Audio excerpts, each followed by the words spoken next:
इसलिए आज मैं आपको उत्साहित करना चाहूंगा, मैं आपको इंक्रीज करना चाहूंगा। अगर कभी आपके जीवन में डर लगे, कभी भी घबराहट हो, कभी भी निराश आए, परेशानी आए, कुछ मत करो, प्रभु के चरणों में बैठ जाओ, प्रभु से प्रार्थना करो, प्रभु को कहो परमेश्वर जो वो खुदा है, आप वो परमेश्वर हैं जो आप मूसा के साथ थे, जो आप अब्राहम के साथ थे, जो आप यूसुफ के साथ थे, जो आप याकूब के साथ थे, जो आप शाऊल के साथ थे, जो आप मूसा के साथ थे, वही परमेश्वर खुदा आज आप मेरे साथ भी हैं। परमेश्वर कभी नहीं बदलता, उसका जो स्वभाव मूसा के साथ रहते हुए था वही स्वभाव आज आपके साथ रहते हुए भी है। हालेलुया। तो इसलिए ये जीवन है, ये लाइफ है, इस लाइफ में उतार चढ़ाव आता है, आपकी जिंदगी में प्रॉब्लम आ सकती है, लेकिन परमेश्वर चाहता है उस प्रॉब्लम, उस समस्या में आप उसे याद करें। मेरे प्रिय ध्यान से सुनिए, अगर आपकी जिंदगी में दुख प्रॉब्लम नहीं आएगी, आप उसे कभी याद नहीं करोगे, कभी याद नहीं करोगे। ये जो दुख, ये समस्या, ये निराशाएं, ये चिंताएं, ये इसलिए आती हैं ताकि आप उस परमेश्वर को याद कर सकें। अगर आपके जीवन में प्रॉब्लम ही नहीं होती तो आप प्रभु के पास आते भी ना। अब आप सबके जीवनों में परमेश्वर ने क्या दिया? गवाहियां दी हैं, बड़ी गवाहियां आपके जीवन में। पिछले समय में आप अगर देखिए तो किन हालातों से होकर आप गुजरते थे और किन हालातों से परमेश्वर ने वहां से आपको निकाला।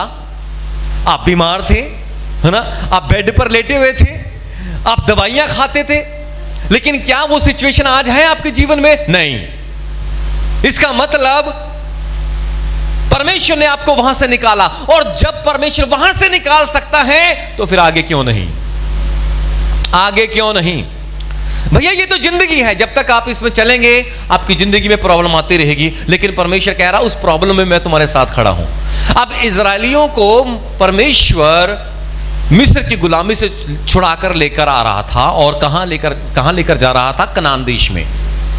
कनान देश में परमेश्वर इजराइलियों को लेकर जाना चाहता था, यही परमेश्वर का मकसद था। आज भी हमारी जिंदगी में एक मकसद है, परमेश्वर हमें स्वर्ग लेकर जाना चाहता है, और हम उस जंगल से होकर गुजर रहे हैं। और जब हम उस जंगल से होकर गुजर रहे हैं तो हमारे जीवन में जैसे इजराइलियों के जीवन में दिक्कत आती थी, प्रॉब्लम आई है, वैसे ही आपकी और मेरी जिंदगी में भी आ सकती है। लेकिन यहां पर परमेश्वर ने मूसा को कहा, इजराइलियों को बोल दे कि वे मत डरें, वे घबराएं ना।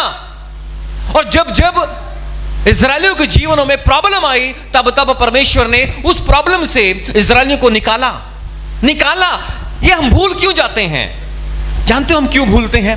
क्योंकि कई बार हमारा जो भरोसा है, हमारा जो विश्वास है, परमेश्वर से ज्यादा उस प्रॉब्लम पर ज्यादा हो जाता है। परमेश्वर से ज्यादा आपका जो विश्वास है वो किस पर हो जाता है? प्रॉब्लम पर, समस्या पर। वो जो दिक्कत आपको दिख रही है वो बड़ी दिख रही है, वो बड़ी दिख रही है। ऐसे इजराइलियों के साथ भी होता था। इजराइलियों को वो समस्या बड़ी दिख रही थी। अब जब उनको प्यास लगी, उनको पानी नहीं मिला, तो उनके लिए क्या थी? प्रॉब्लम भी, भैया हम तो मर जाएंगे, हमारे बच्चे मर जाएंगे, हमारे बुजुर्ग मर जाएंगे, हमारा क्या होगा? फिर वो मूसा के ऊपर बुड़बुड़ाते थे। वो कहते थे, मूसा क्या तू हमें यहां पर मारने के लिए लेकर आ गया है? इससे अच्छा तो हम मिस्र की गुलामी में अच्छे थे, कम से कम हमें वहां पानी और भोजन तो मिल रहा था। लेकिन वो भूल जाते थे कि यार जो तुम्हें मिस्र की गुलामी से छुड़ा कर लेकर आया है, वो तुम्हें पानी भी दे सकता है, वो तुम्हें भोजन भी दे सकता है। लेकिन परमेश्वर के काम करने का ढंग निराला है, निराला है। वो ये दिखाना चाहता है, भैया मैं जो हूं सो हूं, मेरा नाम यहोवा है, मेरा नाम यीशु है, मेरा नाम परमेश्वर है। और जब उन्हें प्यास लगती थी तो परमेश्वर चट्टान से पानी निकाल देता था। जानते क्यों निकाला परमेश्वर ने चट्टान से पानी? क्योंकि इंसान नहीं निकाल सकता था, और परमेश्वर वो कर सकता है जो इंसान नहीं कर सकता, वो ही करता है परमेश्वर। हालेलुया।